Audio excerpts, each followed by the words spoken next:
Današnji večer je v naši občini še posebej slavnosten, torej v mesecu kulture smo nocoj priredili okroglo mizo o našem dolgoletnem režiserju, gospodu Vladu Tušaku.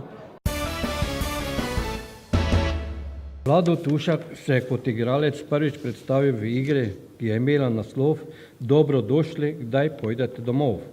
Kmečka burka, v kateri je igral krčmarja in jo je režirala Angela Vogrinec. Čutili smo to dolžnost, da se mu oddolžimo za vso to njegovo veliko delo v kulturi. Moram reči, da v meni je že kar nekaj let lela želja, da se v Cerkvenjaku nekako še bolj obeleži ime Vlada Tušaka. Sicer smo ga obeležili že ob stoletnici na pročelju našega kulturnega doma. Takrat tudi smo se spomnili Vlada Lorberja, ampak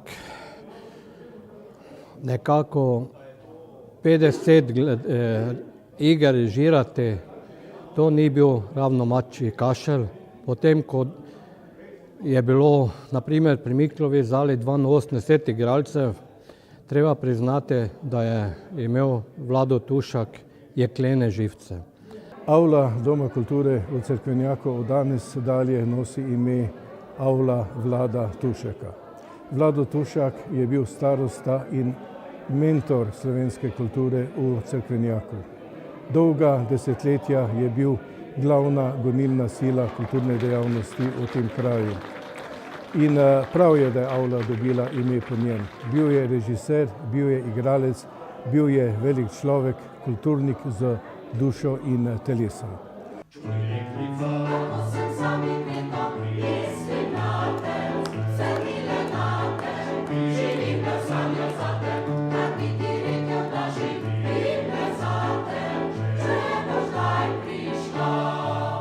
Dosti let sva sodelovala, bil je izreden kulturnik, eleganten gospod, režiser, igralec, predvsem igralec, in velike igre sva skupaj postavljala v Cerkvenjaku na oder.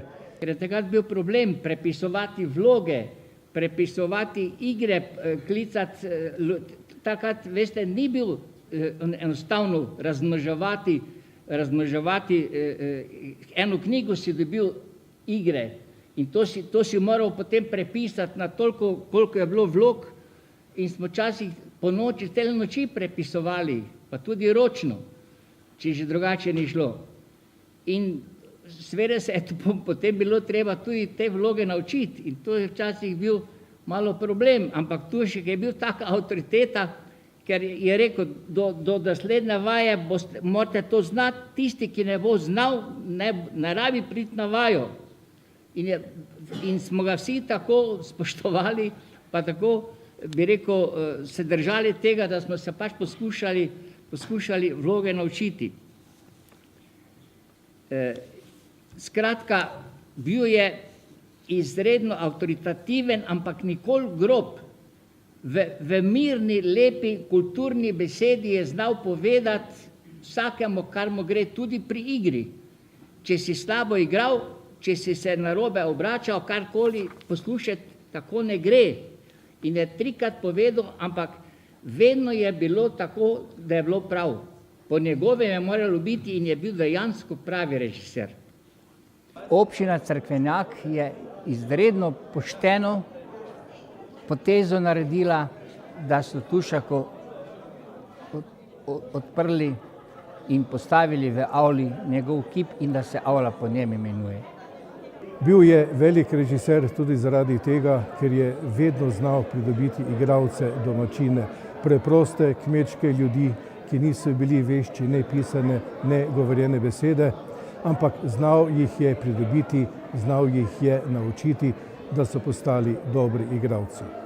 Oder je za marsikoga postal na neki način edina sprostitev, edino veselje, edino, kar je te ljudi osrečevalo. Kako srečni so bili potem, ko so predstave uspele, ko so doživeli gromki aplavz, tega niti ni treba govoriti. Jaz sem uživala, pa čakala, zdaj je prišlo, ki sem šla lahko na vaja, ne. Včasih je bilo super, včasih smo se še skoraj skregali malo. To je vse tako bilo, ne? Bilo pa je prijetno delati s Tušakom. Bil je prava avtoriteta, ne? Tako da smo ga teko bogali. Odziv na današnjo slovesnost je bil presenetljivo velik. Prišlo je mnogo tistih, ki so še živi, ki so igrali v številnih predstavah. Na koncu je nastala fotografija še živih igralcev. Zanimivo bi se bilo pogovarjati z vsakim. V očeh vsakega je bilo videti, da se v njih skriva ponos na tisto, kar so takrat naredili skupaj s tem velikim cerkvenjaškim režiserjem. Za vse, zlasti za te igralce, je bil to zelo velik dan. Sem igrala v igri Miklo Vazala in da se gospoda Tušeka spomnim res kot gospoda, pa kot človeka. Vlival mi je neko strahu spoštovanje, ki ga še ob njegovem priimku čutim prav danes. Se pa zdaj spomnil oziroma bi omenil to, kar se nam je dogodilo nepredvidenega.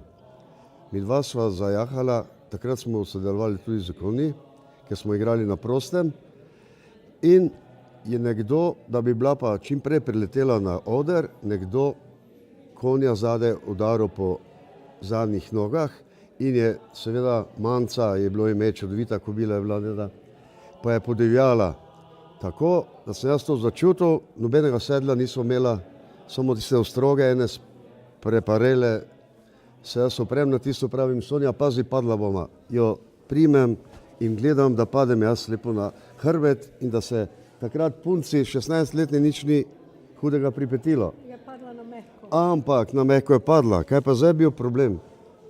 Dekle mlado, panika.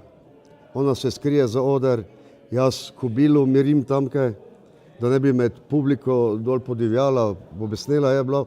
Tam 2500 ljudi smo imeli na predstavi dol, ne? In to umiriti, kako zdaj? Jaz sem gospoda Tušaka Ječo spravil noter, ker sem rešil hčerko iz Ječe. Kaj pa zdaj? 4 ure je to trajalo, kaj pa zdaj tekst? In sva si z pokojnim Tušakom izmišljevala teksta, improvizirala sva za 4 ure nekje, tako da je to vse lepo izpadlo. Kaj pa pol bilo, smo pa imeli še ponovitev igre, takrat pa te scene ni bilo, ne? Pol pa gledalci, ja kaj pa danes nista dol padla? Jaz pa kaj zdaj ne? Srego, prenevarno je bilo, prenevarno se bi kjerjamo kaj zgodilo, pa režiser ni pustil, sem rekel. Res smo ponosni in veseli, da smo imeli takšnega človeka v Cerkvenjaku, kot je bil gospod Vlado Tušak. Takšnih velikanov v krajih, kot je bil Vlado Tušak, ni veliko, ni pa bil sam. Spomniti se moramo Vlada Lorberja ali pa njegovega brata Richarda Tušaka. Ta trojica je v pravem pomenu naredila čudeže v tem kraju. Kultura v Cerkvenjaku ne bi je bilo, vse takšne ne, če ne bi bilo Vlada Tušaka.